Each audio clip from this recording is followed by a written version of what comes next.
나머지는 이제 또 지난 2018년에 문재인 정부 전반의 국정 운영에 관한 것이고 또 이후에 나머지 전망인데요.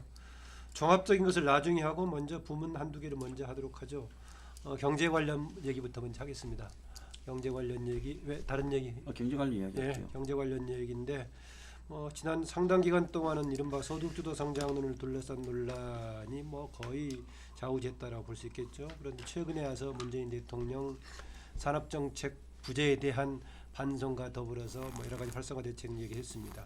그런데 또 이틀 전인가는 또 김현철 경제보좌관은 여전히 소득주도 성장은 지속하고 있다 이런 얘기 등을 하던데 경제 상황 두 측면이 다 있죠. 실질적인 효과에 대한 측면도 있고 효과를 둘러싼 비판적인 지적도 있었고 비판적인 지적에 대응했던 문재인 정부 스타일 둘 다 논란 여지가 있어 보이긴 합니다. 그럼 소득주도 성장도 좋고 무슨 좌파 경제도 좋고 다 좋은데 문제는 실물 경제가 좋으면 제 아무리 이념적으로 무슨 경제 정책을 펜다든지 최저임금을 하다든지 누가 뭐라 그러겠어요. 어쨌든 흑모 백모론으로 꽁 잡는 게 매다라는 식으로 잘 하면 되지요. 근데 문제는 잘 안 됐으면 지금 잘 안 됐다라는 것도 부인하면 이제 이건 그야말로 진짜 임기를 채우면 안 되는 거예요. 노란 사람한테 국가 운전을 맡긴 거예요. 그럼 잘 안 됐다라는 거는 인정을 해야 되는 거고 인정을 한다 그러면 그것이 최저임금이든 주 52시간이든 뭐든 중요한 게 아니라 문 정권의 경제 운영 능력 자체가 부족하다라는 걸 본인 스스로 인정을 하고 방향을 전환하려고 시도를 해야 된다는 겁니다. 그 전환에 대한 시도라는 것은 경제라는 것은 예를 들어서 이 보편적인 시각을 갖고 있느냐 독특한 시각을 갖고 있느냐는 차이가 큰데 지금 이 정권에 있는 사람들이 자신들만의 독특한 시각을 가지고 있다는 겁니다. 그건 다 인정하잖아요. 그러면 그래서 1년 반쯤 했는데 경제가 점점 안 좋아지면 그걸 지난 정권 탓이다 계속 나빠져 왔다가 그런 것이다 이렇게 주장하거나 그럴 게 아니라 방향을 보편적인 시각을 그런 가진 사람 이 정권이 잘못됐다고 주장하는 사람들의 입장에 따라서 바꿔보면서 자신들의 잘못을 인정하는 것도 저는 대통령이 해야 됩니다. 그런데 대통령 스스로가 차와 조선이 호황이다. 물 들어올 때 노를 젓자고 황당한 소리를 하고 세계가 한국 경제를 찬탄한다 소리를 하지 않나.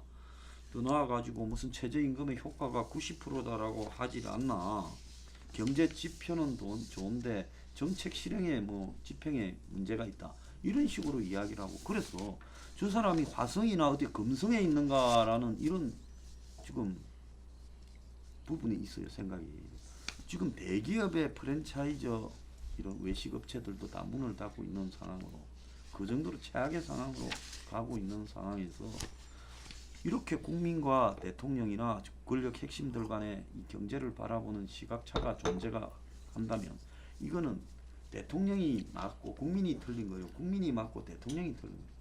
그런데 지금도 보면 명확하게 인정을 하지 않고 사과를 안 해요. 문재인은 사과하면 어디 덫이 납니까? 박근혜도 이맘쯤에 사과 여러 번 했어요. 왜 사과하거나 인정을 하지 않습니까? 자, 인정하지 않고 사과하지도 않고 자기는 틀리지 않다. 지금 루이 14세입니까? 그래서 이게 민주공화국인가 저는 의심스러워요. 잘못했으면 사과하고 반성하고 고치겠다고 말을 해야지. 대통령이 뭐라고 저렇게 버팁니까? 그 비판적인 지적에 대해서 수용하지 않는 게 혹시 심리적인 기저에 따라서 상황이 달라질 수도 있고 이에 경제에 혹시 기대가 있어 그럴까요? 뭐 때문에 그럴까요? 자, 이게 심리에 따라서 달라질 정도의 경제가 아니다. 내년에는 최악의 상황이 저는 이 상황이 언제 끝나느냐. 한마디로 IMF 같은 경제 위기가 터져버리면서 끝나지. 그 전까지 이걸 갖다가 진실이 이 정도로 심각하다라는 말을 임금님 기름 무슨 당나귀 뻘거벗은 임금님처럼 안 들으려고 하는 거죠. 그 방법이 없다고 봐요. 국가를 책임지는 사람은 그렇게 하면 안 될 것 같은데. 예. 경제 정책은 이제 전환은 이제 한 거예요. 이번에 이제 새로 이제 발표된 내용들 보면은 전환이 되겠어요. 그게 이제 사실상 그동안의 경제 정책의 그 성과가 지극히 이제 부진하다는 걸 이제 사실상은 이제 인정을 하기는 이제 한 건데 따지고 보면은 올해 계속 논쟁이 됐었던 소득주도 성장론이라는 게 사실은 일종의 이제 가설이었죠. 가설이었고 사실은 그 정책 효과가 어떻게 나타나는 건지는 검증이 되지는 않은 거였었고 이론으로서는 이제 참 이제 뭐 방향이나 취지는 이제 좋았어요. 뭐 소득 주도 성장이라고 했을 때 뭐 양극화도 뭐 해소가 되고 뭐 서민층의 소득이 증대해서 그게 이제 성장으로 이어진 선순환이 된다는 거. 그럴 수만 있으면은 그건 뭐 참 이제 좋은 방향인데 문제는 지금 현실이 이제 그런 것이냐, 별다른 뭐 효과가 나타나지 않았고 과연 이 최저임금을 인상한다고 해가지고 그게 성장으로 이어지는 동력이 과연 가능한 거냐 이거 자체가 이제 사실은 검증이 안 된 거이기 때문에 그 한계는 이미 뭐 이제 드러났었던 거였고 그래서 저는 뭐 정책의 어떤 선회 이런 거는 뭐 불가피했다고 이제 봐요. 뭐 지금 당장 문재인 대통령 뭐 지지율이 계속 하락하고 그 핵심 원인이 이 경제 민생 분야에서의 부진 이거로 뭐 다 이제 뭐 지목이 되고 있는 상황에서 뭐 당장 기다려달라 효과가 뭐 나중에 나타날 거다. 이거 가지고는 집권 3년 차를 끌고 갈 수가 없는 거고 집권 3년 차로에 들어서서는 정말 가시적인 정책 효과를 거둬야 이게 국정 운영의 어떤 동력이 유지가 되는 절박함 이런 것 속에서 이제 정책이 이제 경제 정책이 이제 전환이 된 배경을 이룰 수가 있는데 저도 이제 문제로 읽는 거는 뭐 이거 전환은 불가피했는데 뭔가 좀 설명이 있었어야 되는 거 아닌가 하는 이제 생각이에요. 그러니까 사실은 그동안 소득주도 성장론 그렇게까지 완강하게 고수했던 거가 왼쪽에 있었다고 한다면 그 왼쪽 깜빡이는 계속 켜져 있었는데 갑자기 180도 이게 기조가 전환이 되면서 우측으로 가버리는 이런 상황이 된 거거든요. 사실 이번에 새로 발표된 내용들을 보면은 아주 그냥 오른쪽으로 급속히 그냥 가버렸어요. 그건 어떻게 보면 소득주도 성장론의 어떤 한계를 지적했던 사람들이 얘기했던 것보다 예상을 뛰어넘고 더 극단적으로 오른쪽으로 가버린. 그래서 심지어는 이러면은 MB 박근혜 정부 시절의 경제 정책과 뭐가 다른지 모르겠다. 거의 뭐 같은 거 아니냐 이런 이제 반응이 나올 정도로 오른쪽으로 이제 가버렸는데 적어도 그렇게 국가의 경제 정책 기조가 급전환이 된다고 했을 때 뭔가 설명이 있었어야 되는 거 아닌가? 왜 그렇게 바뀌는 건지 그러면 그동안 얘기됐던 뭐 소득주도 성장이나 공정경제 뭐 이런 화두는 어떻게 되는 건지 뭔가 책임 있는 뭐 효과의 한계에 대한 인정 그리고 이게 뭐 황 소장님은 뭐 이제 사과라고 표현했지만 어쨌든 간에 그런 거에 대한 설명이 좀 있었어야 되는 거 아닌가 그거 없이 그냥 어느 날 갑자기 180도 기조가 달라지니까 이게 대단히 좀 혼란스러워지고 한번 이래봤다가 안 되니까 그냥 저래보는 식으로 이거 가는 건가 오히려 이런 그 과정이나 방식은 좀 정책에 대한 어떤 불신 이런 거로 또 이어질 가능성도 있는 거 아닌가 좀 생각이 들어요. 저는 견해를 좀 달리 하는데 경제 정책의 전환이 이루어졌다. 몇몇 정책 부분에 있어서는 뭐 약간의 어떤 그 변화가 있을 조짐이 있어 보이고 이야기했듯이 제가 봐도 저기 많은 부분들이 박근혜 이명박 정권 때 이루어졌던 정책을 다시 지금 채택하고 특히 스마트 공장 이야기를 할 때는 그거는 이명박 박근혜 때 오래 전부터 했는데 이제 그런 이야기까지 갑니다. 그런데 오히려 제가 볼 때는 인사에 있어서는 경제 정책에 있어서 국민에 맞선다고 봐요. 이번에 차관급 인사를 하고 그 이전에 김수현 이 정책실장 체제 홍남기인가요? 그 부총리 체제 이어서 이번에 12명인가요? 14명. 14명 그 차관급 인사는 이거는 경제 정책뿐 포함한 현 정부의 정책을 전진 배치를 한다라는 식으로 국민들에게 비춰집니다. 이 상황에다 설사 일부 그런 정책의 내용이 바꿔지더라도 국민들의 보기에는 국민들은 이제 그 정서라고 하지 않습니까? 경제라는 게 아니라고 보는 거죠. 진심으로 바뀌지 않았다고 본다는 겁니다. 두 번째, 현 정부는 노무현 대통령의 경제 정책하고 너무나 다르다. 이 부분은 과연 현 정부가 노무현 경제 정책, 특히 재정 정책을 제대로 검토를 했는지 김수현 정책실장이 저기 노무현 정부도 참여를 했다고 하는데 과연 나는 묻고 싶어요. 김수현 실장한테 왜 노무현 대통령은 재정을 인기 없는 대통령이 되겠다고 장담을 선언을 하고서 부양책 한 번도 안 썼는데 이렇게 재정 지출을 확대하는 것이 노무현 정책 대통령의 경제 정책하고 어떻게 이걸 비교해서 설명할 수 있느냐라는 문제인 겁니다. 다음 세 번째, 저는 현 정부의 가장 큰 문제는 뭐냐면 현 정부의 김수현부터 실장부터 시작해서 지금 경제 관료들은 물론 경제 일선의 경험이 없겠지만 그러나 저기 그 장관이라든가 이런 사람들은 얼마든지 국회의원 출신으로서 경제 정책에 많이 참여를 할 수 있는데 내가 이렇게 봐도 단돈 10원으로도 직접적 경제 활동에 참여해서 경제를 참여해 본 사람들이 없습니다.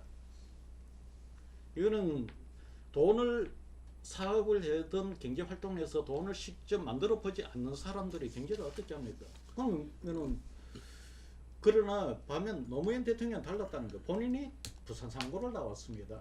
어쨌든 본인이 경제에 대해서 어느 정도 알았고 본인이 그 친구들이 전부 다 부산 상고를 나왔기 때문에 중소기업, 대기업, 은행에 가서 활동하는 사람들 일상적으로 거기에 대해서 들을 수가 있었던 그 청와대 참모하고는 별건으로 경제에 대해서 파악할 수 있던 부분이 있었습니다. 그래서 본인이 가장 하고 싶어하는 아마 내가 볼 때는 남북 문제 다음으로 대통령이 제일 유혹을 받는 게 부양책입니다. 그럼에도 불구하고 노무현 대통령이 부양책을 안 썼어요. 끝까지. 그 좋은 호재를 그 저기 임기 끝날 때 보면은 국가 재정이 이만큼 엄청나게 사역가 있었는데 그거 한번 풀 수도 있었는데 안 풀었단 말입니다. 왜 그렇게 했는지에 대해서 근데 결국은 문재인 대통령은 이 부산 상고나 이런 식으로 경제를 정복하는 데 있으면 더욱 식물 경제 쪽의 사람들의 의견이나 그거를 참고로 더 그걸 했어야 되는데 노무현 대통령은 거의 자동으로 갖고 있었던 거예요. 근데 지금 이 경제 지금 브리랜드인 실물 경제 참는 사람 거의 없다. 단돈 10원으로도 자기 돈으로 벌어본 사람이 없고 대부분 국가나 공무원에 월급 받은 사람들이라는 거죠. 마지막으로 현 정부의 가장 큰 문제는 우리가 내가 이제 사회선생을 했었지만 사회선생 하면서 내가 가르쳤던 게 뭡니까? 경제 3주체라고 합니다. 경제 3주체가 뭔가요? 국가, 가계, 저기 기업이잖아요. 그러면은 지금 현 정부를 보면은 이야기해야 되고 국가 경제 주체로서의 그 역할과 의무에 대해서는 그 안 했다고는 내가 이야기를 안 해요. 상대적으로 거의 저기 자기 그는 책임이니까 별로 이야기를 안 하고 주로 기업에 포커스를 맞추어 갖고 이야기를 합니다. 반면 이제 거기도 어떻게 보면 약간 선악구분적으로 이 피해를 기업에 대해서 이 저기 그 노동자들의 임금을 너무 많이 가지고 간다는 이런 어떤 프레임을 갖고 이야기를 하는데 실제 정부는 정상 일반적으로 이렇습니다. 국가가 경제 활동을 뭡니까? 세금을 가급적 세금을 덜 걷어서 더 적은 세금으로 좀 더 많은 복지야, 좀 더 이 물가를 최대한 잡아주는 것이 국가 경제 활동의 최고의 임무입니다. 예. 그런데 실제 우리 그 가계 저기 경제 이거 쪽을 보면은 주부들한테 물어보면은 제일 어려운 게 뭐가면은 주거 비용하고 교육 비용이에요. 현 정부가 이 주거 비용, 교육비를 중심으로 한 이런 부분에서 물가를 잡아주면은 노동자들이 예를 들어 200만 원 월급을 받아도 똑같은 명목 저기 월급 소득 200만 원을 받아도 실질 소득이 220만 원, 240만 원 올라갑니다. 정부가 이 그 노동자들의 실질 소득을 올려줄 수 있는 역할이 있는데 그 역할은 안 하고 기업 보고 월급 올려줘 이렇게 해버렸단 말입니다. 네. 예를 들어서 국민들 가계 입장에 들어는 현재 200만 원 월급 받더라도 실질 소득만 올라가면은 명목 소득 안 올려줘도 괜찮아요.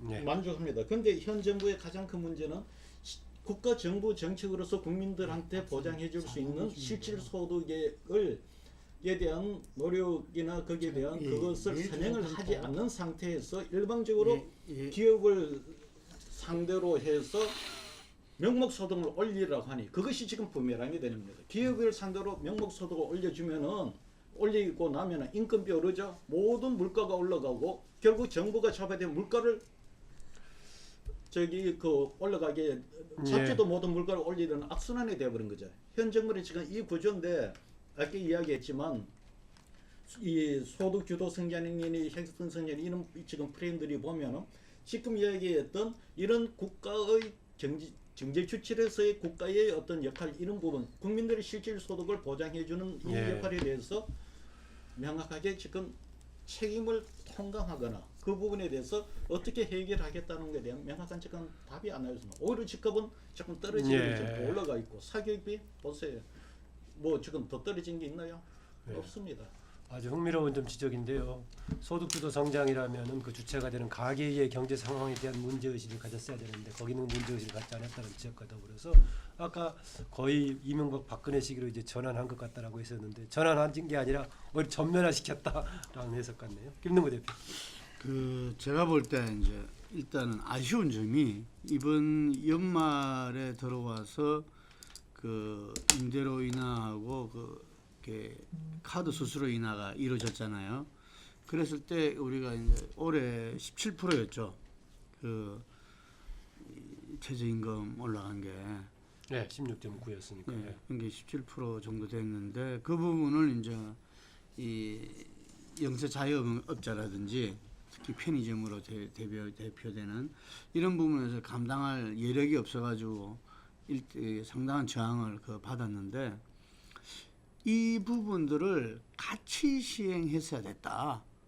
예를 들면은 카드 수수료 인하라든지 이런 부분들을 예를 들면은 이 본인들이 뭐 월급으로 플러스해서 줘야 될 돈보다도 아까 말한 대로 감해지는 부분들이 그 많았더라면은 또 비슷했더라면은 그 충격이 그동안 이토록 이렇게 저항이 거세지는 않았을 거다 하는 생각이 들거든요. 그게 바로 이제 지지율로 나타나서 우리가 이영자 현상이라 할 때 그 자영업자들의 어떤 자영업자들이 제가 이제 그동안 쭉 이렇게 정치 현상을 짚어본 바에 의하면은 이 여론주도층입니다. 여론주도층. 이 자영업자들이. 그렇기 때문에 이 자영업자들한테서 여론 그 지지율이 더 높으면은 선거에서 이겨요. 항상. 예, 그리고 이 자영업자층에서 여론 지지율이 떨어지면은 이게 항상 자영업자들은 보수 지향력 같지만 그렇지 않아요. 그 선거 전에 이 자영업자들이 진보라든지 이걸 대해서 상당히 그 동의하는 이런 부분으로 오른다면은 또 상대방이 이렇게 되고 이런 현상이 쭉 벌어지잖아요. 그래서 굉장히 중요한 겁니다. 이 여론을 갖다가 관리하는 데 있어 가지고는. 그런데 이 자영업자들이 무방비한 상태에서 이 최저임금제 인상을 갖다 막겠다. 그럼 저는 이 부분들을 작년에 올해입니까? 민주당 전당대회 한 게 그때 이제 김진표 의원이 후보로 나섰는데 그런 이야기를 하더라고요. 그래서 그거는 말하자면 지금 그 당시에 그 김동연 부총리가 이 실물 경제를 잘 모른다. 표현하면 청와대는 말할 것도 없고 이게 그래서 이 부분 아주 디테일한 어떤 거기에 대한 보완과 이렇게 대응 정책이 같이 마련돼 있어야 된다. 이런 이야기를 하더라고요. 그때. 그래서 그런 걸 볼 때 저는 뭐 우리가 잘 아는 YS가 인사가 만사다 이렇게 이야기하고 천하의 인재를 갖다가 다 어떤 진보든 보수든 집권했다 하더라도 이게 그 세력으로서 집권했다 하더라도 국정 운영에서는 그 세력과 인연과 집단이 아니고 정말 이 국가 나라 차원에서 통일 문제도 그렇고 경제 사회 문제 등 다 인정되고 그리고 그 부분들을 해나갈 그 능력이 있는 분들로 이렇게 짜져야 된다. 그런데 지금 우리 경제는 앞으로도 뭐 여러 가지 속에서 올해도 경제가 참 뭐 회복되기 상당히 어렵지 않느냐고 다들 이야기를 하잖아요. 당장 지금 내년 요 한 며칠 뒤부터 또 최저임금은 또 10% 지금 인상하기로 돼 있고 여러 가지 주 52시간에 대한 기업들의 어떤 대응지금 부족 뭐 여러 가지 문제들이 지금 돼 있는데 이 부분들에 대해서 국민 경제에 신뢰를 주고 뚫고 나가기 위해서는 저는 이 경제 책임지는 그 인사들의 어떤 그 경륜이 있고 그것을 갖다가 뭔가 해나갈 능력이 있는 분들한테 책임을 묻고 기용을 해야 된다. 근데 지금 아까 말씀하신 그 정책실장과 경제부총리 투톱을 바꾼 거기에 대해서 아무도 인정을 하고 있지 않다. 네. 저는 이 부분이 중요하다 봐요. 이게 잘못됐으면은 제대로 못했으면은 이런 부분은 나는 10번 사과해도 부족하다고 생각이 들거든요. 그랬을 때 이게 대해서 만약에 답이 안 나오고 아까 말한 대로 저도 이렇게 보니까 경제 정책이 뭐 표지만 바꾸면은 이명박 박근혜 때랑 뭐 똑같아. 결국 공무원이 한 거다. 이게 뭐냐면 다 진보 진영 학자가 지적한 겁니다. 이게. 그래서 저는 양쪽에 다 짜부될 수 있다. 문재인 정권이 이 경제 부분에 있어 가지고는. 그래서 저는 이 부분에 이 노무현 대통령도 이야기했지만 노무현 대통령이 그 지지층의 반대도 불구하고 한미 FTA라든지 예. 이런 부분들을 해나갔지 않습니까? 이게. 그래서 저는 그 당시 청와대에서 같이 있으면서 늘 지켜보고 함께 결정하고 했을 건데 문재인 대통령이 전 그런 점에서 상당히 아쉽다. 그거를. 그래서 내년 경제를 위해서 정책적인 보완이라든지 뭐 소도주도 성장은 예를 보면은 70% 정도가 수정 보완을 요구했기 때문에 그렇게 갈 수밖에 없어요. 이게. 그런데 이 문제는 경제의 그 성장, 예를 들면은 분배와 선순환되는 그 성장에 있어 가지고 어떤 면에서는 저는 경제 민주화 정책이 같이 이렇게 가줘야 이런 부분들이 말로서만 공정 경제에서 이 공정 거래에서만 하는 게 아니고 예. 이것이 어떤 이 경제 민주화 정책으로 나타나서 같이 가주면 저는 그 재벌도 바로 이 경제 활성화에 그 나오게끔 돼 있다 예. 이런 거죠. 하나만 지적해 아까 했던 말에 참고해서 노무현 정부뿐만 아니고 김대중 대통령 정부도 보면은 김대중 대통령도 본인이 그 목포 선거를 나왔죠. 선거를 나온 분이에요. 경제를 압니다. 그리고 어느 유명한 컨설팅 회사 대표도 그다음에 나왔어요. 그 이현재인가요? 그때 그 당시 경제부총리 상당히 영향 있는 분이셨어요. 예를 들어서 국민들이 봐서 김대중 대통령 그 먹고 산 거나 경제에 대해서 본인 사업도 하셨고 저기 경제부총리로 내세운 사람도 보니 경제를 끌어갈 만한 사람이다.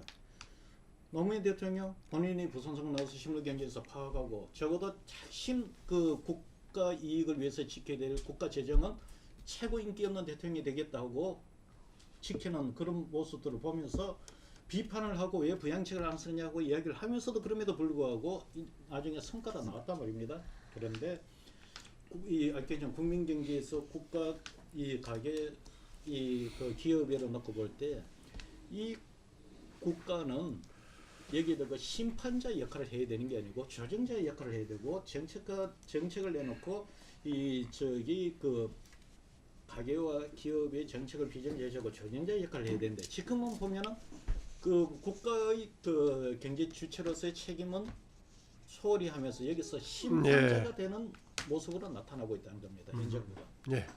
황장수 소장 얘기까지 듣고 경제 주제는 또 일단 정리할까 합니다. 저는 예. 문 정권이요 정말로 자기들이 주장하는 만큼의 이념을 해야 된다면 내 같으면요 지금 어제 조사해 보면 40에서 64세 사이가 63%가 집이 없다 이런 통계가 나왔어요.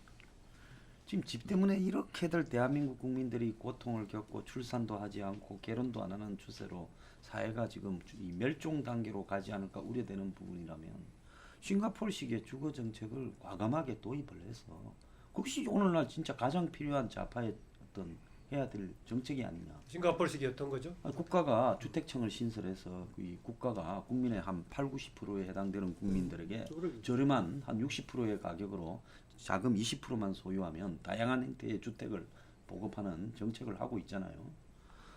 자, 그다음에 두 번째로는 지금 우리나라의 월급이 올라갈 가능성은 거의 없어요. 실질 소득은 점점 더 떨어질 거예요. 그렇다면 국가가 지금 주요한 이런 지금 담합에 의해서 진행되는 주요한 어떤 예를 들어서 통신료나 뭐 휘발유 가격, 보험료라든지 사교육비라든지 이런 부분들을 정부가 개입을 해서 그 생활 비용을 갖다가 낮춰주는 그런 방법을 갖다가 이렇게 한다든지.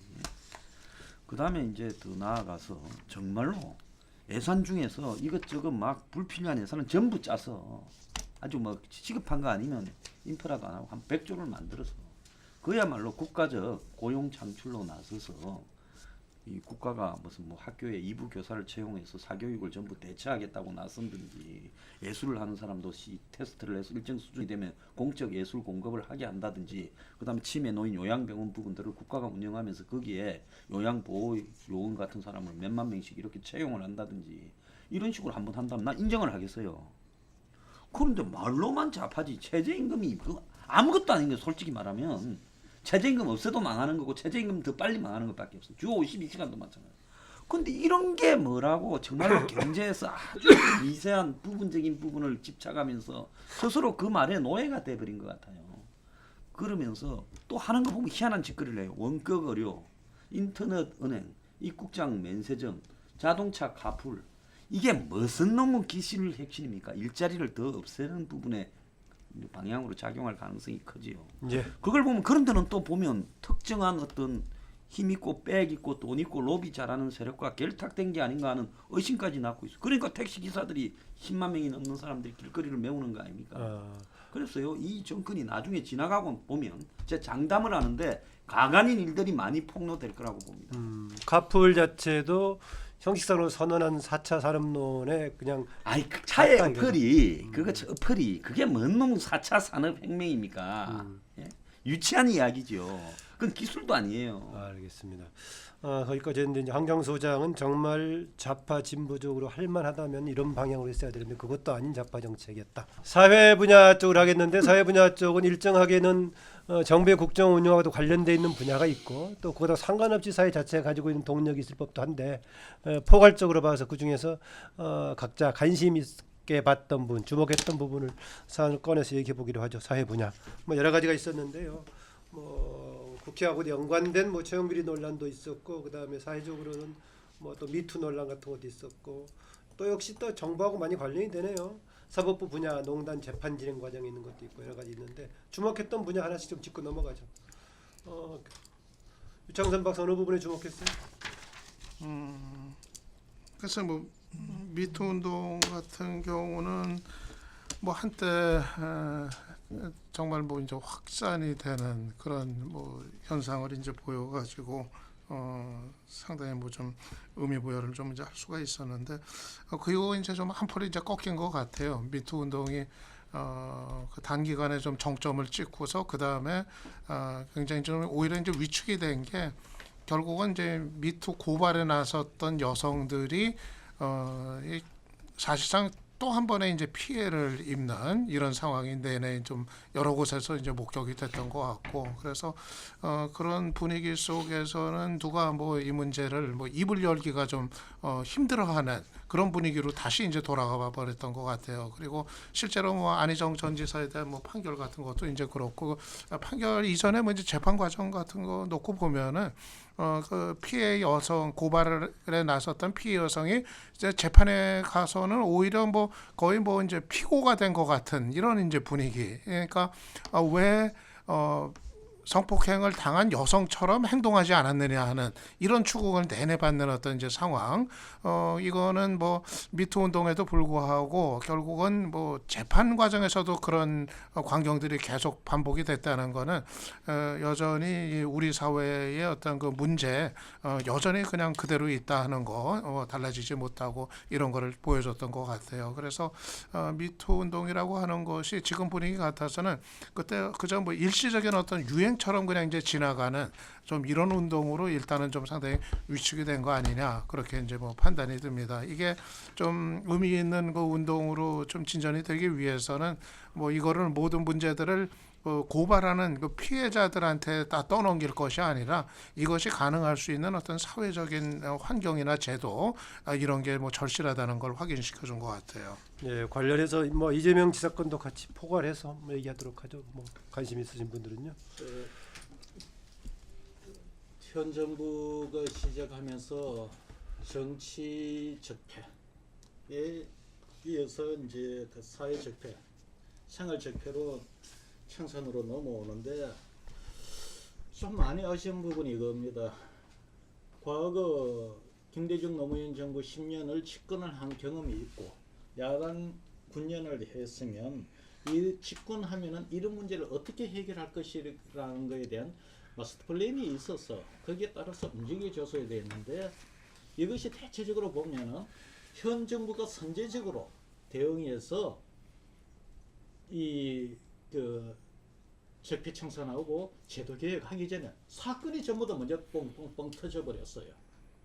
그러니까 뭐 어떻게 되냐면은 현 정부가 정책적으로 대응할 수 있는 여지가 엄청나게 줄어들어 버렸어요. 아, 최근에 터지는 상황을 얘기하는 건가요? 예, 그렇죠. 미투도 현 정부가 들어서서 내가 볼 때는요, 이 여성 문제, 전동 문제를 해결할 수 있는 문제는 얼마든지 준비를 할 수가 있었을 테고, 예를 들어서 이 성범죄와 관련한 이런 문제들에 대한 그 형량이라든가 이런 부분에 대해서 강화시킨다든가 이런 쪽에 빨리 제도적인 대응을 해뻗더라면은 여성들이 이만큼 덜 분노를 했을 것이고, 또 그로 인한 게 설사 이런 미투 문제가 발생하더라도 그 문제를 좀 다르게 대응을 해야지. 현 정부가 어느 정도 입장을 갖고 대응을 할 수 있는데 전혀 그런 이 성 문제에 대한 이 현 정부의 개혁적인 정책을 넣기 전에 터져버렸다는 거죠. 그다음 채용비는 과거 정권부터 있었지만 현 정부로 책임이 귀착될 수 있는 지방 정부지만 이런 것들이 터져버렸죠. 유치원 3법 문제도 그렇습니다. 사실 유치원 3법 문제가 그렇게 간단한 문제가 아니에요. 이 유치원은 원이라 그러고 그 초등학교보다는 학교라고 이야기하지 않습니까? 원래 유치원은 이 국가 제도권 교육학에서는 이 제도권 교육에서 맞는 것이 아니라고 보는 것이 일반적인 정설이었습니다. 그러나 요즘 워낙 교육열이 높고 이러다 보니 유치원, 유아원 까지 이제 국가 사회적 책임을 요구하는 단계로 와 있지만, 이 옛날에 국가에 돈이 없어갖고 유치원 지을 돈이 없어갖고 개인들한테 지으라고 했던 문제였단 말입니다. 그렇기 때문에 이걸 법적으로 푸는 문제가 쉽지 않았던 문제예요.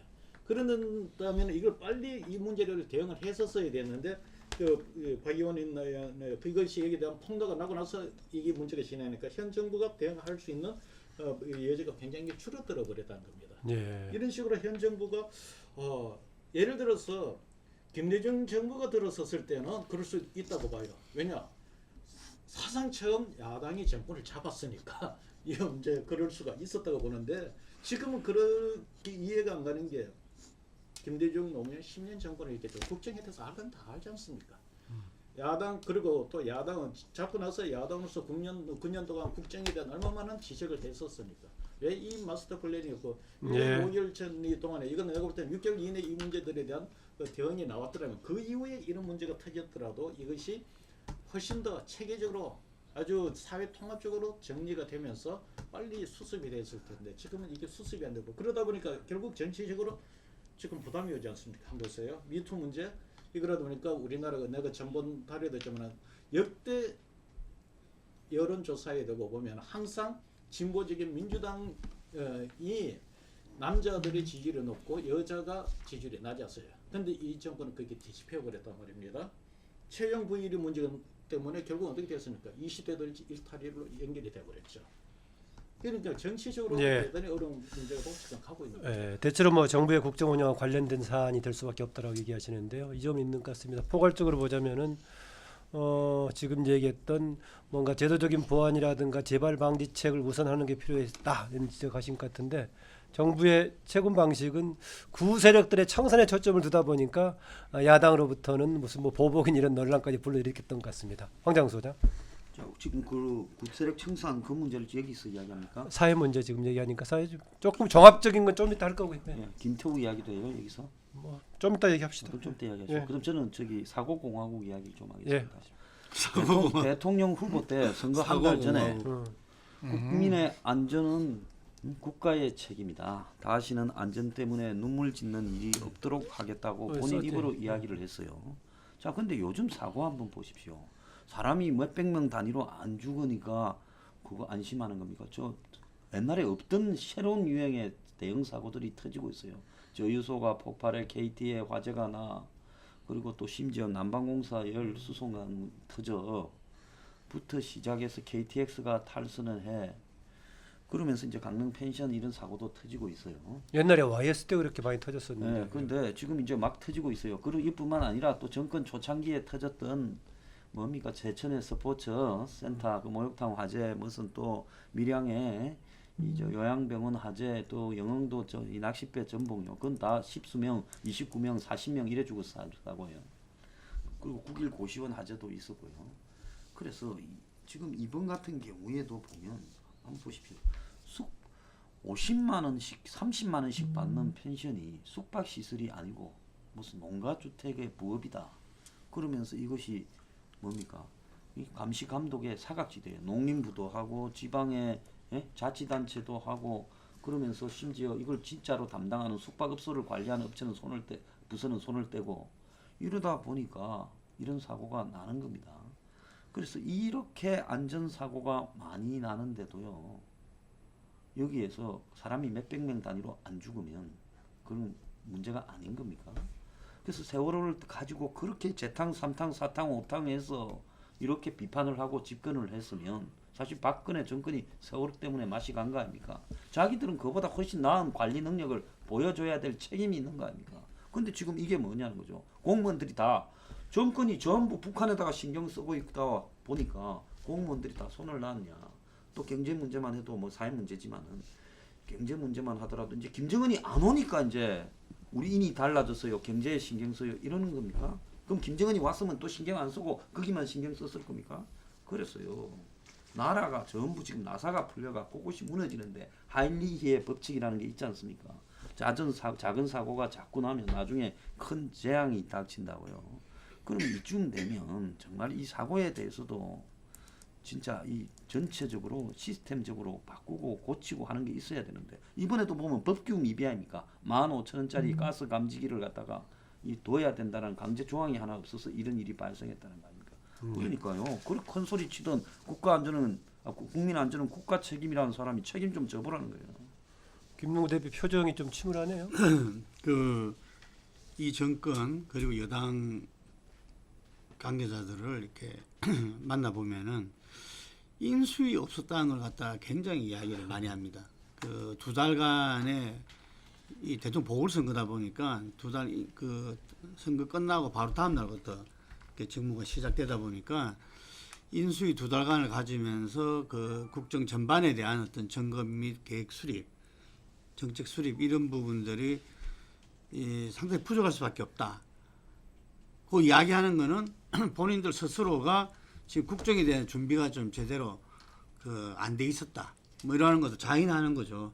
그래서 저는 그 정권을 잡겠다는 권력 의지도 중요하지만 국가 발전 전략에 대해서 그 후보든 캠프든 세력이든 그걸 준비를 착실히 해야 된다는 것을 갖다 또 한 번 여실히 보여주고 있다고 생각이 듭니다. 이게 그 정치 적폐 같은 경우는 촛불에서 워낙 그 요구가 많았었고 뭐 다들 국민들한테 공감대를 가진 부분이었기 때문에 진행을 갖다가 하는데 큰 애로사항은 없었지만 사회생활 적폐라고 하는 부분들은 그거는 그 이렇게 이 정부에서 아마 준비하기가 상당히 어려웠을 거라 봐요. 아까 말씀드린 대로 국가발전 전략처럼 국정 전반에 대한 점검 및 계획도 세우지 않았고 더욱이나 인수위도 없었기 때문에 그러다 보는데 그래서 터질 문제가 터졌다고 생각이 들고요. 그래서 이 적폐란 것은 어떤 면에서 보면은 다 역사들이 하나하나 있지만 그 우리 사회의 어떤 지금까지 이 지배 세력, 기득권층 이 부분들이 그 향유해왔던 문화 아니겠는가 이렇게 보여지거든요. 이 채용 비리 같은 것만 하더라도 저는 이 발생한 그곳 몇몇 군데의 문제가 아닐 것이다. 저는 이 전국적인 현상이라고 봐집니다. 이게 무슨 기업이면 기업, 공기업이면 공기업. 예를 들면은 정말 정부에서 이렇게 고시치 가지고 이 가는 곳 외에는 아마 만년에 있을 것이다. 김용우 대표도 청탁 한 대가 있나 보죠. 아니 이제 많이 옆에서 봤죠. 아니에요. 이게 저도 듣고 예를 들면은 하시니까 정보가 많이 들어왔겠죠. 아니 그래서 제가 생각할 때는 정말 이 기회에 지금 이게 이 고용 세습 때문에 특검이 이제 이루어지게 돼 있고 그 특검에 이제 이번 김성태 딸 문제도 들어온다 그러는데 하여간에 이번 기회를 통해서 이게 전부 다 그 속으로 다 하는 사람들이 많을 거라고 전부 다 이게 차제의 어떤 국민 공감대로서 뭔가 이 새롭게 이 제도적으로 이렇게 이 정립돼야 되지 않나 이런 생각이 들고요. 유치원 3법도 다 마찬가지고 이런데 네. 저는 이 자리에서 마지막으로 좀 강조하고 싶은 게 그 사법농단에 대한 이렇게 그 우리가 법조 개혁은 촛불의 요구였어요. 그런데 그때도 이 검찰 개혁 쪽이었지 이 사법부에 대해서는 그래도 마지막 살아있는 양심의 보루. 물론 사법부가 이전에 그 여러 가지 그 뭐야 반정부 활동을 갖다가 이렇게 이 작용한 그런 걸로 해가지고 이렇게 그 했던 그 판결에 대한 재심이 많은 부분에서 이루어져서 뒤집어지고 했잖아요. 사과도 했고. 그렇지만 그게 아니라 이 사법부의 이 판결도 정말 이게 전방위로 전부 다 이렇게 이 깔려 있었다고 생각하면은 등골이 오싹하죠. 그 사람들이 한 사람 한 집단의 그 운명을 갖다가 결정짓는 그 판결이 자기들 짬짬이 속에서 이루어졌다면은 이거야 정말로 말해서 이 민주주의에서 마지막 보루라는 사법부가 이렇다면은 전 굉장히 이거는 국가적 위기라고 봅니다. 이게 그런데 김명수 대법원장이 지금 이게 대처하고 있는 것은 어떤 면에서는 조금 안일하다. 말로 할 때는 이렇게 이 웅대하게 이야기하고 이렇게 했지만 실제적으로 지금 꾸려 나가는 것을 보면은 여전히 자기들 어떤 이렇게 집단의 어떤 이해관계 속에서 지금 나가고 있다. 그래서 저는 이 문제가 올해는 제대로 이렇게 이 제도적으로도 그렇고 이 법관들이 기본적으로 인식에서도 본인들이 그렇게 자긍심이 높고 예를 들면 사명감이 높다면은 이런 문화는 가감하게 자기들이 이렇게 사과하고 벗어 던져야 된다. 개혁할 필요가 있다면은 대법원장도 그 정도라면 누가 동력을 만드는 겁니까? 이게 국민이 만들어야죠. 어차피 좋습니다. 이게 오늘 그 네 분 중에서 촛불이라는 단어가 2번 나왔는데 그 2번 다 김동구 대표가 썼습니다. 그래서 그 동력을 좀 살려야 할 것 같고요. 종합적으로 문재인 대통령 아까 뭐 지지율 관련부터 시작하겠습니다. 당장 일이 벌어지고 있는 김태우 수사관 문제 청와대 상당히 작지 않은 사안 같은데 그런 것도 뭐 개별 사안으로 얘기하기로 하고요. 최근의 지지율 모든 조사 기관에서 지금 문재인 정부 집권 이후에 최저로 다 나오고 있어요. 갤럽, 리얼미터 다 다른 조금 더 작은 조사 기관들도 나오고 있는데 그동안에 해왔던 지지의 동력 반대로 또 지지 하락의 배경 좀 종합적으로 정리하고 개별 사안들 보기로 하죠. 자, 요거는 이렇게 해서 지금 뭐 어느 조사 기관의 지지율이 몇 프로다 그거는 지금 언급하지 않겠습니다. 네. 지금 지지율 트렌드에 대해서 어떠하고 이걸 어떤 시각에서 봐야 될 것인가만 말씀드리겠습니다. 예. 제가 전달에 이렇게 말씀드렸습니다. 문재인 대통령의 지지율은 첫째, 과거 역대 대통령의 지지율보다도 더 높아야 한다. 그것은 딴 이유가 없다. 아하. 촛불 탄핵 정국을 거쳐서 들어선 정권이기 때문에 현 정권은 불가피하게 지지율이 높아야 된다. 두 번째, 그러면은 가급적 높으면 좋지만 그래도 어느 선 정도는 지켜줘야 될 것인가. 그거는 제가 전문적으로 3가지 기준을 얘기했습니다. 첫째, 50% 이상은 높았으면 좋겠다. 그러면 50% 선이 무너지더라도 잘한다는 지지율보다도 못한다는 지지율보다는 높았으면 좋겠다. 세 번째는 설사 잘못한다는 지지율이 역전이 되더라도 전번에 대선 때 문재인 대통령이 득표했던 43%의 지지율 41%. 예. 41%였나요? 1.4%. 네. 문재인 대통령이 득표했던 그 지지율은 이하는 내려가서는 안 된다.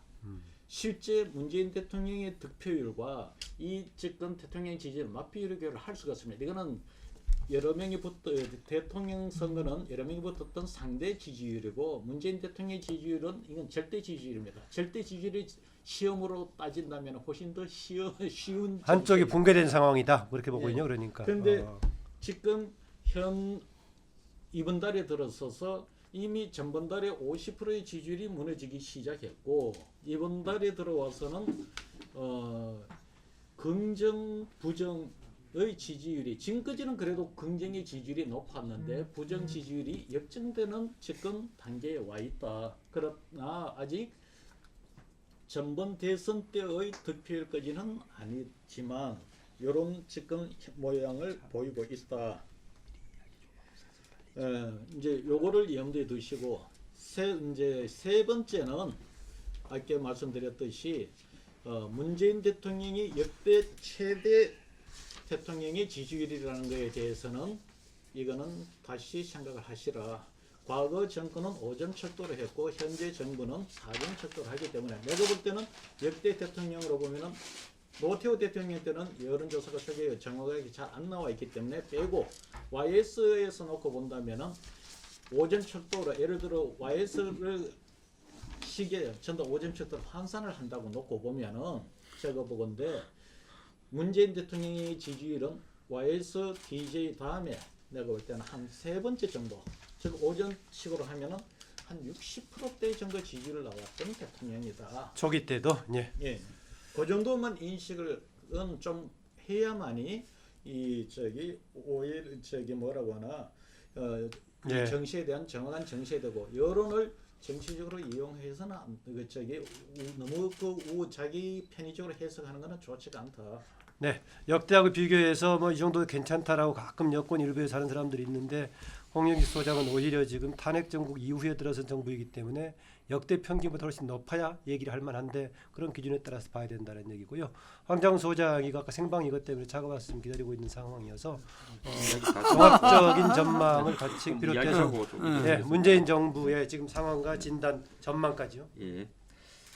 그래서 제가 볼 때 지금 지지율이 이제 끝이면 괜찮은데 지금 이 정권의 지금 권력 운영 구조가 북한으로부터의 뭐가 변수가 없으면 자체적으로 이렇게 이 포인트를 이렇게 획득하는 부분에 지금 한계에 이르렀다. 그래서 이제 이 과거에 보였던 쇼통이나 어떤 보여주기 위한 권위 해체 이런 부분으로는 이제 점수를 딸 수 없는 상황이다. 그리고 이제 경제 실정에 대한 광범위한 분노가 매우 높다. 또 그리고 실질적인 지지율은 현재 여론조사들이 발표하는 지지율보다는 좀 더 낮을 것이다. 어떤 점에서 그렇게 보세요? 자, 일부 여론조사에서 지금 비주류라고 할 수 있는 그 여론조사 공정이나 또 조원 CNI에서 40.1, 여론조사 공정에서는 31까지도 나왔어요. 그래서 지금 여론조사의 대상에 잡히지 못하는 노인층들이 좀 더 비판적일 것이다. 예. 이런 부분이 좀 있습니다. 그래서 문제는 이 정권이 그러면 어디까지 내려갈 것이냐. 지금 이 속도라면 제가 봤을 때는 뭐 내년 1월 중에 이 40%가 붕괴되고 30%로 떨어질 수도 있고 또 확고한 지지층은 옛날에 노사모, 노빠들이 그렇게 공고하다고 해도 노무현 전 대통령의 지지율도 붕괴됐고 그 다음에 박사모가 그렇게 공고하대도 박근혜 전 대통령의 지지율이 붕괴됐어요. 그래서 제가 박근혜 대통령이 탄핵당하기 직전에 그러니까 2016년 이 8, 9월 달에 지지율이 얼마인가 보니까 35%쯤 되더라고요. 그러니까 일단 30% 떨어져 버려서 거기서 뭔가를 제대로 한 방 맞으면 매우 어려울 수 있다. 그런데 지금 진행되고 있는 김태우 수사관 접근의 진행 양상이 네. 제가 볼 때는 옛날에 그 3인방과 최순실에 관한 박관천 그 세계일보 보도 자료 그 사건과 매우 유사하고 어떤 점에서 유사하다고 보세요? 자 지금 단계적으로 그게 이제 권력의 어떤 보고서를 작성하다가 거기서 떨어져 나왔고 그 내부에 단순한 그 직원의 문제가 아니라 권력 내부의 또 어떤 다툼들이 배경에 좀 더 있는 것 같아요. 아직 불거지지 않았지만 있을 수 있다. 부산파와 또 임종석 비서실장 간에 더 나아가서 지금 나온 게 다냐? 절대 다가 아니라고 보고 근데 여기에 대응하는 그 김태우라는 수사관이라는 이 사람이 매우 주도 면밀하게 대응을 굉장히 잘하고 있다고 봅니다. 그렇게 봤을 때 청와대가 지금 쩔쩔 매는 양상이 가고 있어요. 이미 청와대는 이재명을 날려버리려다가 실패한 게 아닌가 하는 이런 우려가 지금 한간에 다 퍼져 있어요. 이런 상황에서 정권 자체의 운영 능력이 이제 한계를 드러내면서 이제 다 많은 사람들이 특히 지금 겁이 나서 항상 옹문이를 내리던 한국당조차도 정권에 이제 달라드는 이런 모양이 지금 전개될 수 있다라는 거고요. 아, 회복 동력을 찾기가 쉽지 않다라고 보군요. 쉽지 않다고 보면 미천이 드러났어요.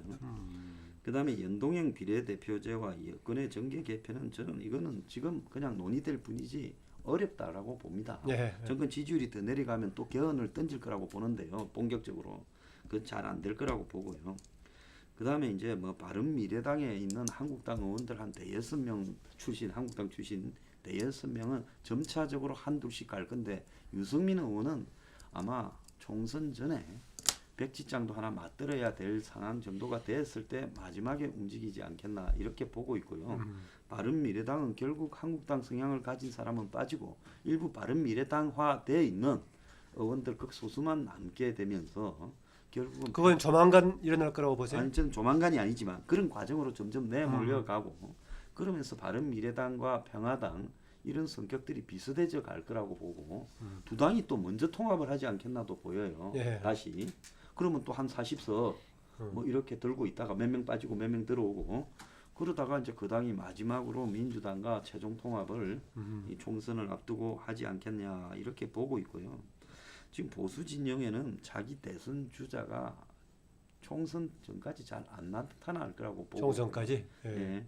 그 황교안 그 전 총리가 과연 당 대표로 나서서 이렇게 하겠느냐 아니면 총선의 선대위원장으로 움직이겠냐 이런 부분으로 볼 때 당 대표로 나설 수도 있겠지만은 당 대표로 나서면 난 될 거라고 봅니다.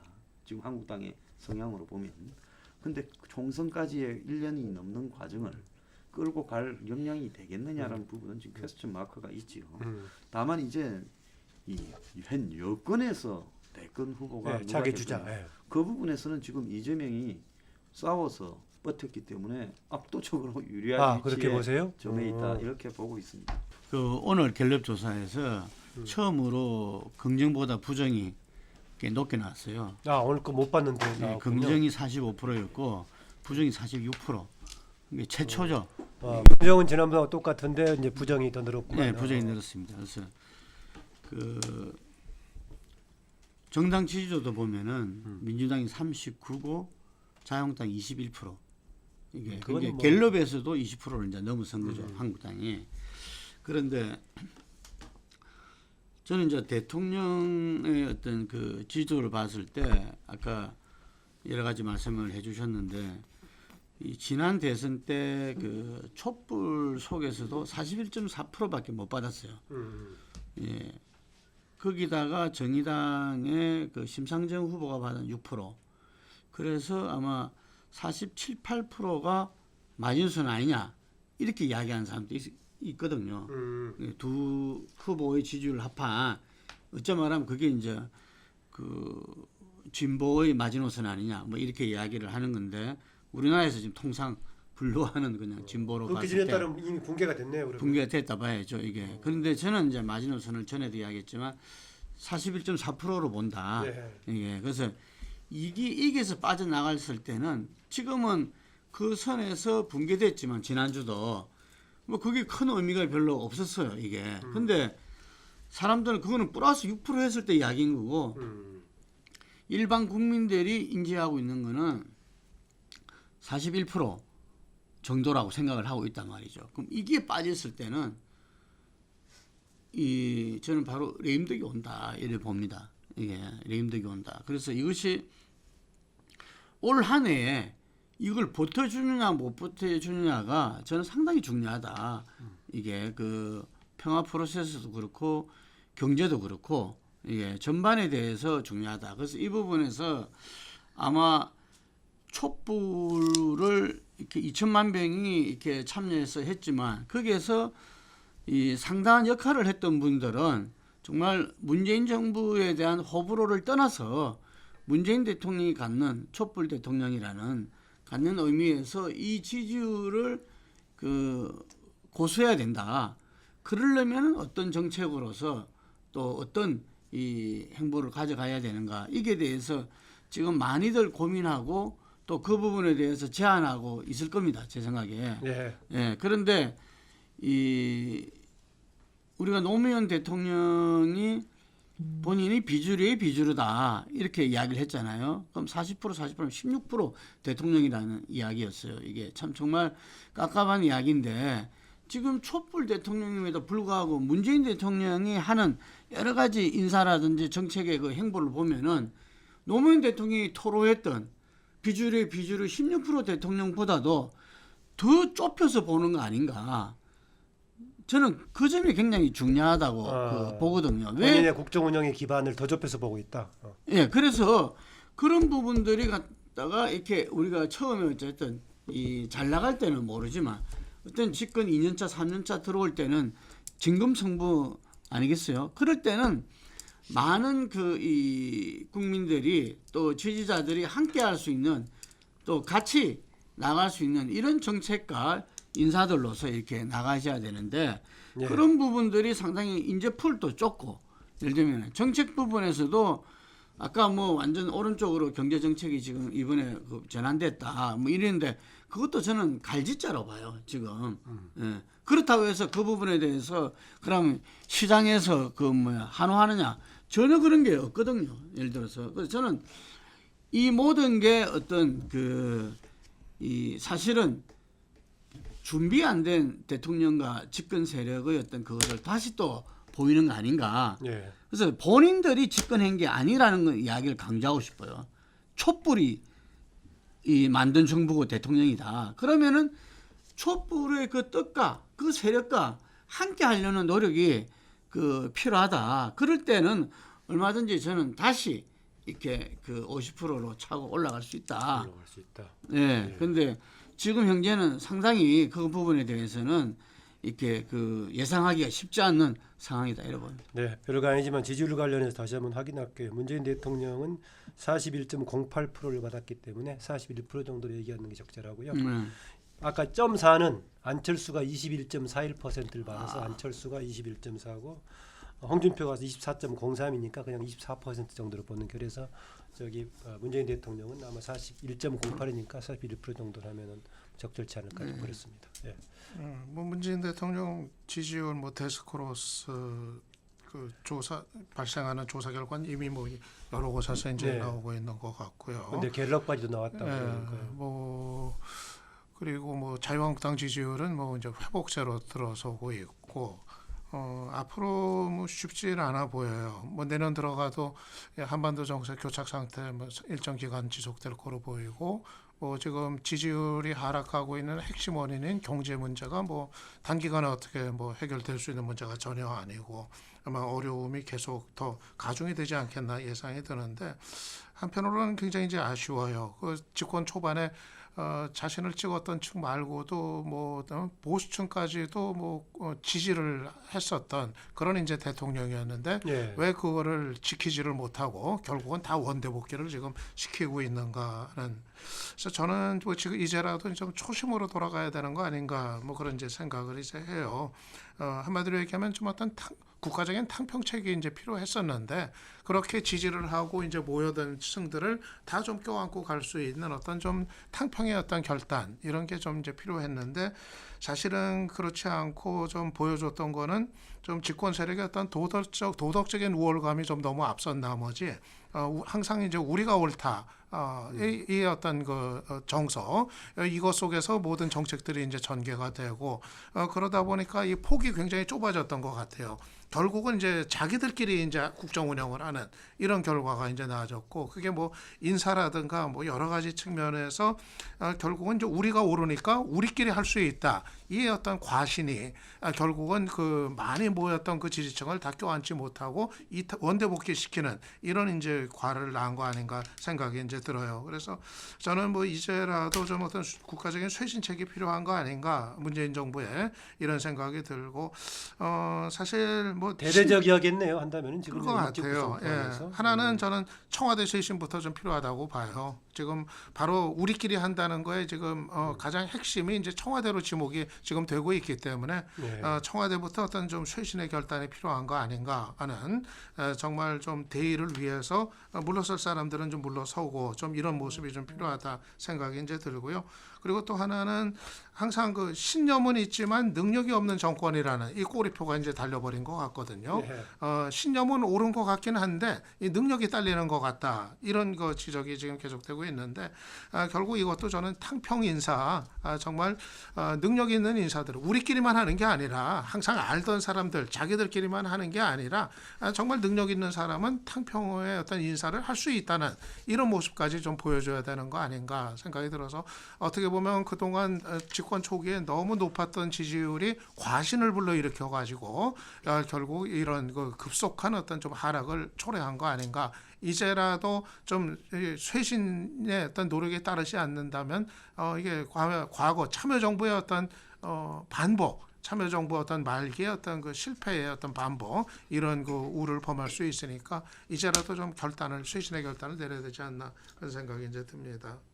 그 여야 정계 개편은 제가 볼 때는 연동형 비례대표제의 운명과 이 결부돼 있다 이렇게 봅니다. 근데 뭐 가능성이 별로 없다라고 보는 사람들도 꽤 있는 것 같아요. 예, 그 제가 그 원내대표 이번에 이 선거구제 합의할 때 뭐 우연히 인터뷰를 하게 되고 그래서 깊숙이 이렇게 좀 듣게 됐는데 그 한국당은 기본적으로 할 생각이 없는 거죠. 네. 이게 그 없는 상태에서 전체적인 또 이렇게 국민들이 연동형 비례대표제는 찬성이 이제 더 42% 정도 됐거든요.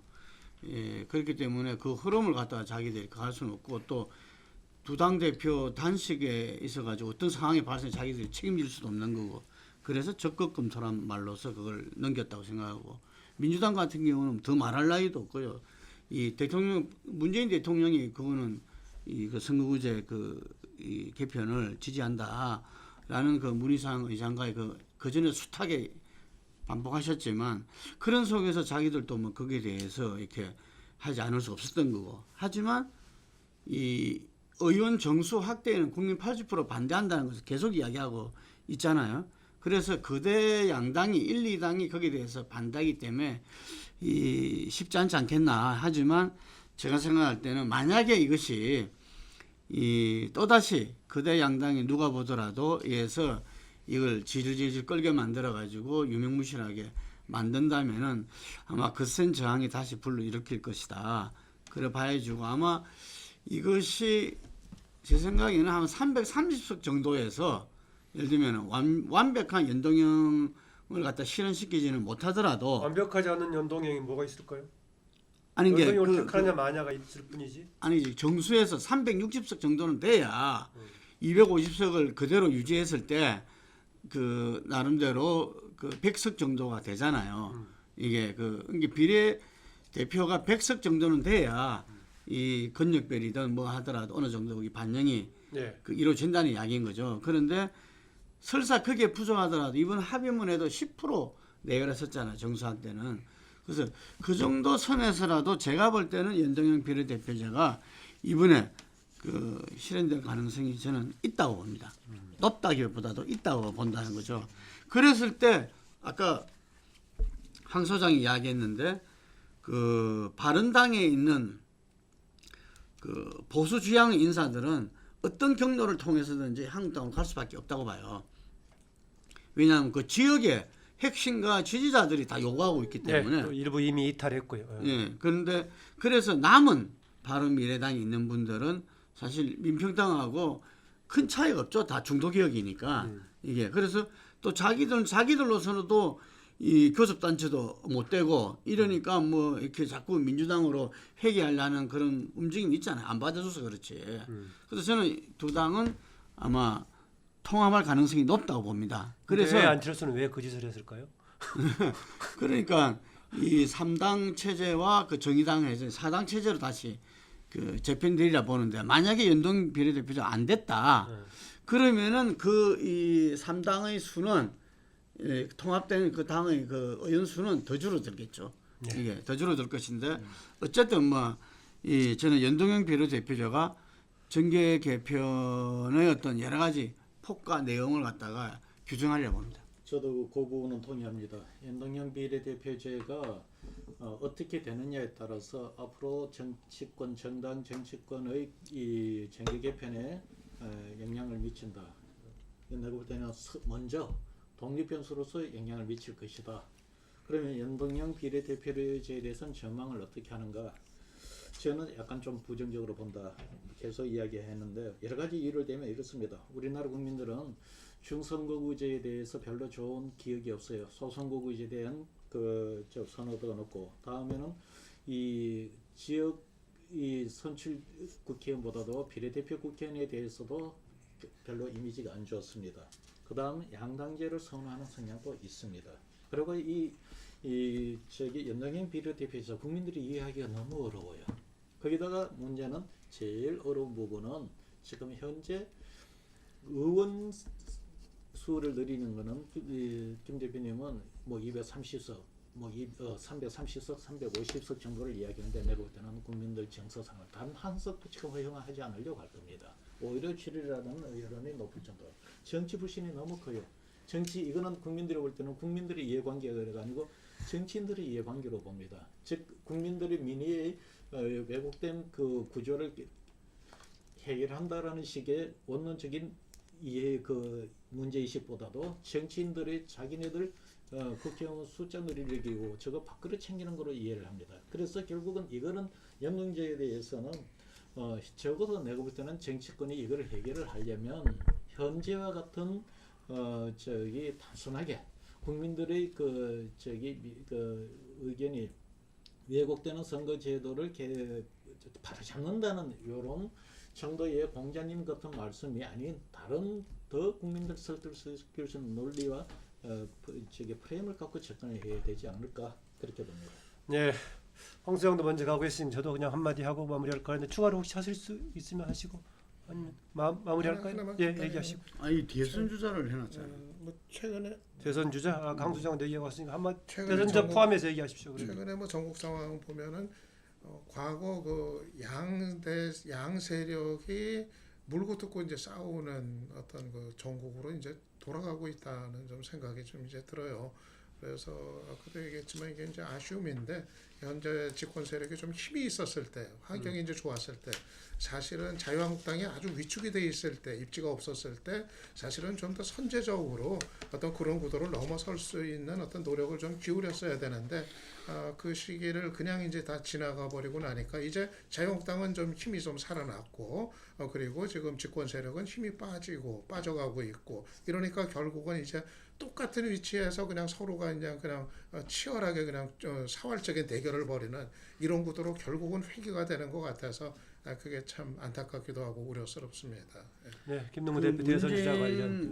문재인 지금 현재 자유한국당의 지지율이 뭐 회복세다 했는데 20%를 넘는 거는 자유한국당이 잘해서라기보다는 어쨌든 문재인 정부에 대한 어떤 이탈 그리고 이 이탈된 층에서 아마 보수층들이 그렇게 한 것 같은데 우리 오늘 이야기는 안 했지만 자유한국당의 이번에 물갈이 인적 쇄신 뭐 이런 부분도 모양새는 갖췄다고 보여집니다. 플러스 요인이다. 예. 그런데 실제로 그것이 자유한국당을 혁신할 수 있는 계기와 이 공감은 되겠느냐? 저는 그렇지 않다고 보고요. 이미 기소된 사람들, 불출마한 사람을 빼면은 6명 정도만 네. 의원들은 추가된 이런 상황인데 자유한국당 운명은 어쨌든 내년 2월 말로 예정되어 있는 전당대에 달려 있다 이렇게 보이죠. 전당대에서 당권이 누가 될 거냐? 그리고 아까도 말했지만 한교안 전 총리가 이게 참여하느냐 마느냐 뭐 이런 부분들로 이렇게 보여지는데 어쨌든 거기에서는 뭐 그렇게 해서 한판 승부가 벌어질 것이고 제가 볼 때는 총선 전에 다시 보수 재통합 전당대를 통해서 기세를 올리지 않겠나 이래 봅니다. 그리고 민주당도 지금 보면은 이해찬 대표가 뭐라고 이야기하고 이렇게 목소리와 메시지를 내고 있지만 사실 크게 존재 가치가 존재미가 부각되지 않지만 이게 내년에는 달라진다고 봅니다. 왜냐하면 대권 주자들이 예비 주자들이죠. 김부겸 장관이나 김영춘 장관이나 그리고 임정석 실장 이런 사람들이 내후년 총선 1년 전쯤은 돌아온다. 그거 본다면 제가 볼 때는 내년 봄에 이분들이 당으로 돌아갈 가능성이 있다. 네.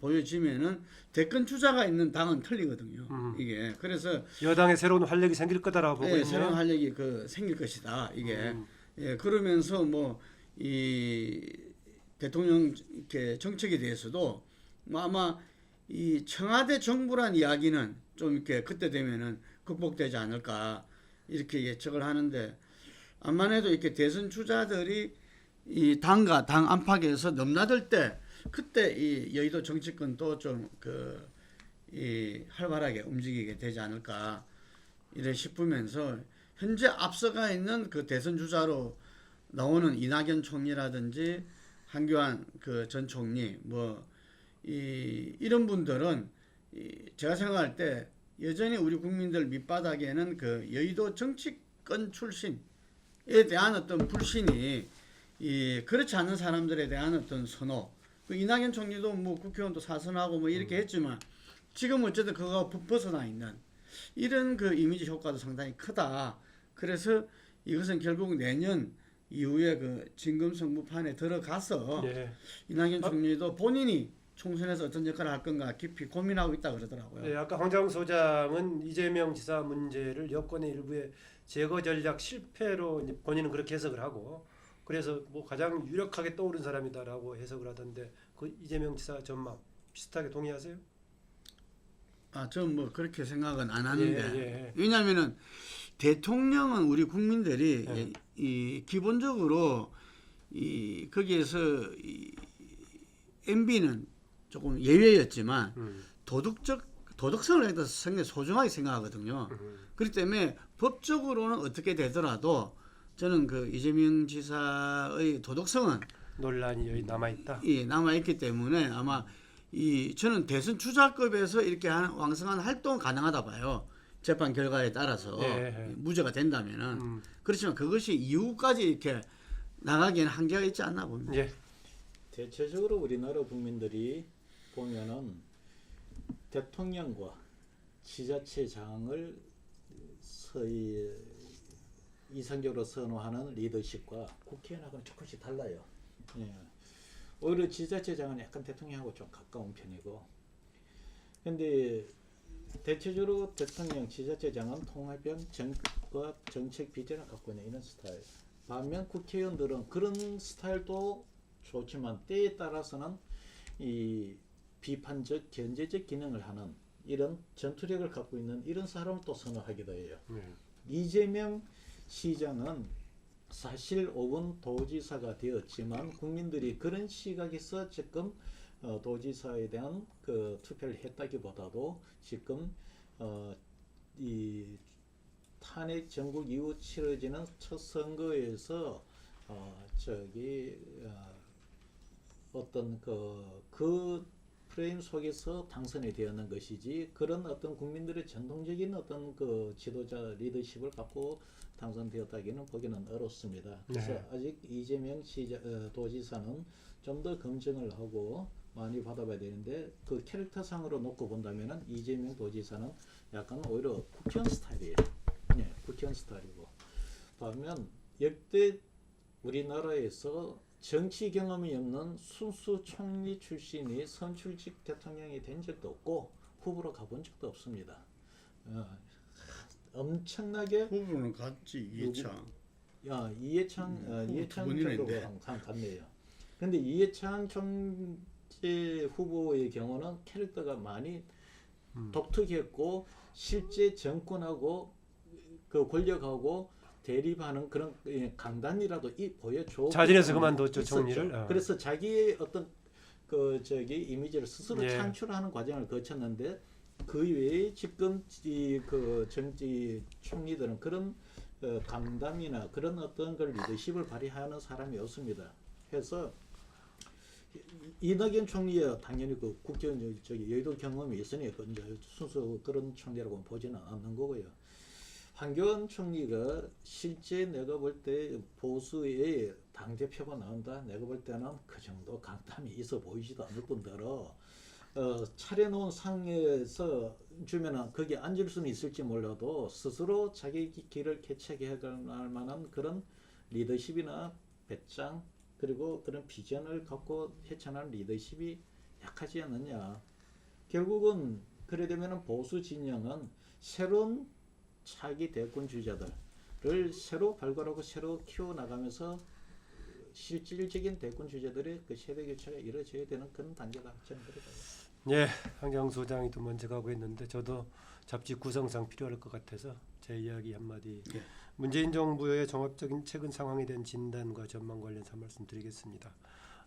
문재인 정부가 그 5월 9일 날 보궐선거 방식을 통해서 집권한 이후에 제가 바로 얼마 안 돼서 마감했던 책의 내용 중에서 문재인 정부의 과제를 얘기하면서 두 가지를 얘기했습니다. 맞물린 것이기도 하지만 하나는 노무현 정부 때 비판적인 것을 어떻게 성찰하면서 받아들일 것인가라는 거였었고, 또 하나는 문재인 정부 대통령을 둘러싼 주변 사람들이 내부적인 단결력은 강하지만 상당히 또 그것이 밖을 향해서는 배타적인 성격이 있기 때문에 얼마나 포용 능력을 발휘하는가가 두 개가 변수가 될 거다라고 봤습니다. 그리고 그런 태도가 5월 23일이 당시에 그 노무현 대통령 8주기 서거 그때까지도 그런 태도를 연설문에서 강조를 했어요. 문재인이 옳다고 생각하거나 문재인의 신념이기 때문에 하려고 하는 것은 해서는 안 된다. 국민이 요구하는 바를 하도록 해야 된다 해서 나는 DJ의 반걸음의 리더십을 따왔나 생각이 들 정도였는데 그 이후의 행보는 지금 거의 다 말씀하셨다시피 그 노무현 정부 시대 뺄셈의 정치 이상으로 축소시켜 버렸고요. 잘하면은 박근혜 정부하고 대조가 되면서 오히려 더 지지를 많이 받겠지만은 잘못하면은 평행이론 비슷하게 비교될 수 있다라고 했었는데 최근에 굉장히 좀 그 안 좋은 상황 같습니다. 특히 문재인 정부를 이끌어왔던 게 저는 두 가지 동력이었다고 봅니다. 하나는 초반에 박근혜 정부하고 대비되면서 뭔가 새로운 이벤트를 많이 만들었었죠. 그것이 뭐 소통으로 소개가 되기도 했고 대표적인 게 비서관들을 와이셔츠 입고 청와대에서 커피 잔 들고 했던 것이 얼마나 그때 홍보가 많이 됐습니까? 그런데 지금 이 국면에서 그 사진 TV에 보여준다면 국민들이 어떻게 보겠습니까? 그래서 또 하나는 이제 그 대북 문제가 굉장히 긍정적인 동력이 됐다. 그 과정에서 내시를 동반했어야 되는데 내시를 동반하지 않은 상태로 문제가 많이 야기되고 대북 문제도 지금 상당히 목표는 향해서 간다고 하더라도 지나가는 과정이 있고요. 그 점에서는 또 아까 이벤트 효과도 역시 그것이 취해가지고 실질적인 내시를 취하지 못한 결과 어려운데 유감스럽게도 형식상으로는 3년 차지하면 지금 18개월째 들고 있죠. 권력 투쟁의 시기가 이미 시작될 것 같아서 여지도 또 많지 않아서 더욱더 어려운 길을 문재인 정부가 뚫고 나가야 되지 않겠는가 그런 생각이 듭니다. 수고하셨습니다. 네.